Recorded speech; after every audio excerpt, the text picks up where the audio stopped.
ओम शांति। 11 जून 1970 बाबा के अव्यक्त मधुर महावाक्य। मुरली का टाइटल विश्वपति बनने की सामग्री।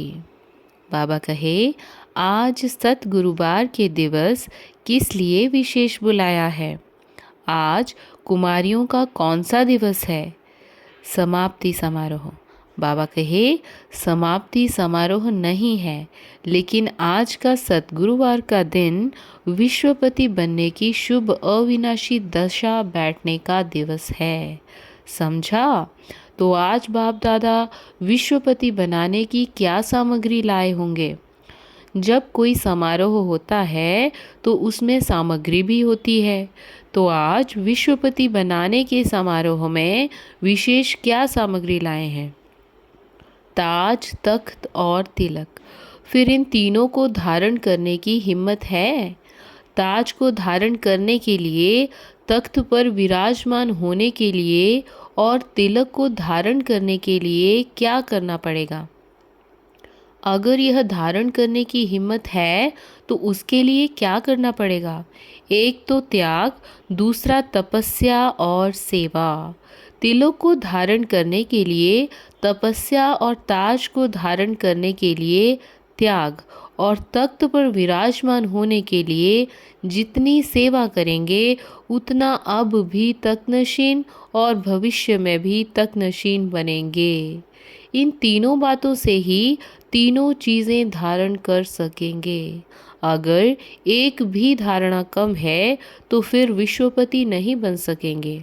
समझा? तो इन तीनों गुणों को ही अपने में संपूर्ण धारणा की है। तीनों में से एक भी छूटे नहीं, तब शूरवीर का नाम जो दिया है वह कार्य कर सकेंगी। तीनों की प्रतिज्ञा की है। त्याग किसका करेंगे? सभी से बड़ा त्याग क्या है? अब सर्विस पर उपस्थित हो रही हो तो उसके लिए मुख्य यही धारणा रखना है कि मैंपन का त्याग। मैंने किया, मैं यह जानती हूँ, मैं यह कर सकती हूँ, यह मैंपन का जो अभिमान है उसका त्याग करना है। मैं के बजाय बाप दादा की सुनाई हुई ज्ञान की बातों को वर्णन करो। मैं यह जानती हूँ नहीं, बाप दादा द्वारा यह जाना है। ज्ञान में चलने के बाद जो स्वाभिमान आ जाता है उसका भी त्याग। जब इतनी त्याग की वृत्ति और दृष्टि होगी तब सदैव स्मृति में बाप और दादा रहेगा और मुख पर भी यही बोल रहेंगे। समझा? तब विश्वपति बन सकेंगी, विश्व की सर्विस कर सकेंगी। अपनी धारणा को अविनाशी बनाने के लिए व सदा कायम रखने के लिए दो बातें याद रखनी हैं। कौन सी? विशेष कन्याओं के लिए हैं। एक तो सभी बातों में सिंपल रहना और अपने को सैंपल समझना। जैसे आप सैंपल बन दिखाएंगी वैसे ही अनेक आत्माएं भी यह सौदा करने के लिए पात्र बनेंगी। इसके लिए यह दो बातें सदैव याद रखो।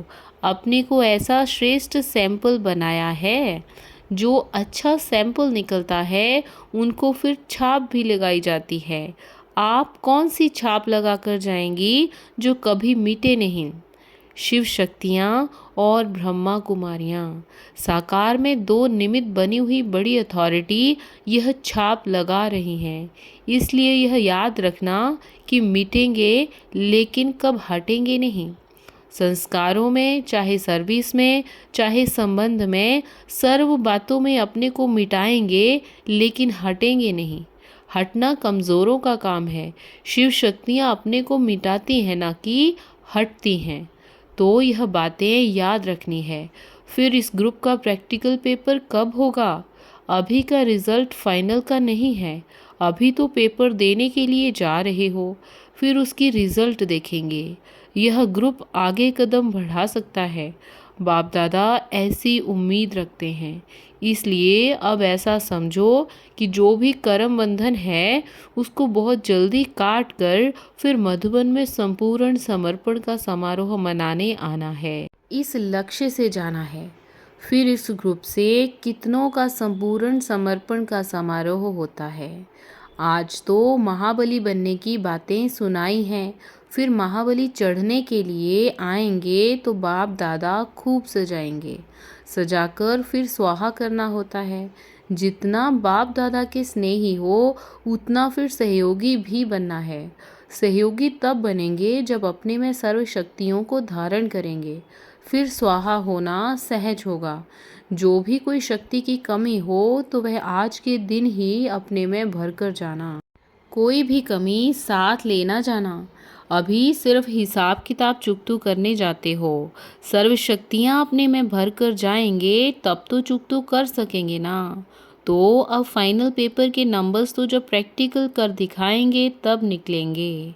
अच्छा, ओम शांति। ओम शांति।